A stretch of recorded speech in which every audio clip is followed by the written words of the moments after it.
Hi friends, welcome to our channel. Friends, వీడియోలో AP రాష్ట్ర వ్యాప్తంగా ఉన్నటువంటి పెన్షన్దారులకి ఏపీ రాష్ట్ర ప్రభుత్వం మే 1 నుంచి మే 5వ తారీఖు దాకా పెన్షన్ డిస్ట్రిబ్యూషన్ అయితే చేసిందండి. పెన్షన్లు ఎవరైతే తీసుకోవాలో అందరికీ కూడా పెన్షన్ పంపిణీ కార్యక్రమం అయితే పూర్తి అయితే చేసింది. అయితే ఇంకా కొంతమందికి అయితే పెన్షన్ పంపిణీ కార్యక్రమం అయితే చేయాల్సి అయితే ఉందండి. ఎవరికంటే ఎవరు బ్యాంక్ అకౌంట్ అయితే ఇన్యాక్టివ్లో ఉంది, అదేవిధంగా బ్యాంక్ అకౌంట్కి ఎన్పిసిఐ లింక్ చేసుకోకుండా, అదేవిధంగా ఆధార్ కార్డు ఫోన్ నెంబర్ కూడా లింక్ చేసుకోకుండా బ్యాంక్ అకౌంట్లో ఇన్వాల్వ్ అయితే చాలా మందికి అయితే ఉన్నాయండి.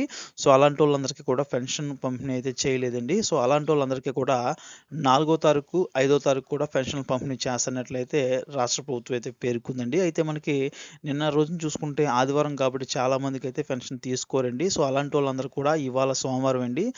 ఎవరు పెన్షన్ అయితే తీసుకోలేదో అలాంటి వాళ్ళందరికీ కూడా ఈ రోజు కూడా పెన్షన్ అయితే డిస్ట్రిబ్యూషన్ అయితే ఉంటుందండి.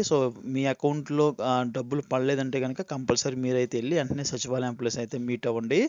మీ అకౌంట్ అదేవిధంగా మీ యొక్క ఆధార్ కార్డు, పెన్షన్ కార్డు చూపించినట్లయితే కనుక పెన్షన్ అయితే పొందొచ్చండి.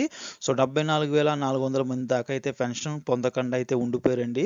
అకౌంట్లు మిస్టేక్ వచ్చి అకౌంట్స్ అయితే ప్రాబ్లంలో ఉండి ఇలాంటి వాళ్ళందరికీ కూడా పెన్షన్ డిస్ట్రిబ్యూషన్ అనేది 4, 5 తేదీల్లో డిస్ట్రిబ్యూషన్ చేస్తా అన్నారు. కాకపోతే మనకి ఆదివారం వచ్చింది కాబట్టి ఇవాళ కూడా మనకి పెన్షన్ డిస్ట్రిబ్యూషన్ అయితే ఉంటుందండి. అర్హులు ఎవరు ఉన్నారో పెన్షన్ పొందాలనుకుంటున్నవారు అలాంటి వాళ్ళందరికీ కూడా ఈరోజు పెన్షన్ డిస్ట్రిబ్యూషన్ అయితే ఉంటుందండి. మనకి నిన్న ఆదివారం కాబట్టి బ్యాంకులు కూడా వర్కింగ్ అయితే చేయవండి. చాలా వరకు ఇవాళ అయితే మనకి అన్ని వర్కింగ్ కాబట్టి ఎవరైతే పెన్షన్ తీసుకోలేదో అలాంటి వాళ్ళందరికీ కూడా పెన్షన్ డిస్ట్రిబ్యూషన్ అయితే ఉంటుందండి. ఎలక్షన్స్ సమీపిస్తున్నాయి కాబట్టి ఇప్పటికే త్వరితగతిన పెన్షన్ పంపిణీ పూర్తి చేయాలని చెప్పేసి అయితే అధికారులు అయితే ఆదేశించడం అయితే జరిగిందండి. ఎవరైతే పెన్షన్ తీసుకోలేదో అలాంటి వాళ్ళు ఖచ్చితంగా ఇవాళ అయితే పెన్షన్ అయితే తీసుకోండి. ఇది ఫ్రెండ్స్, వీడియోలో ఇలాంటి అప్డేట్స్ కోసం మన ఛానల్ సబ్స్క్రైబ్ చేయండి, వీడియోని లైక్ చేయండి.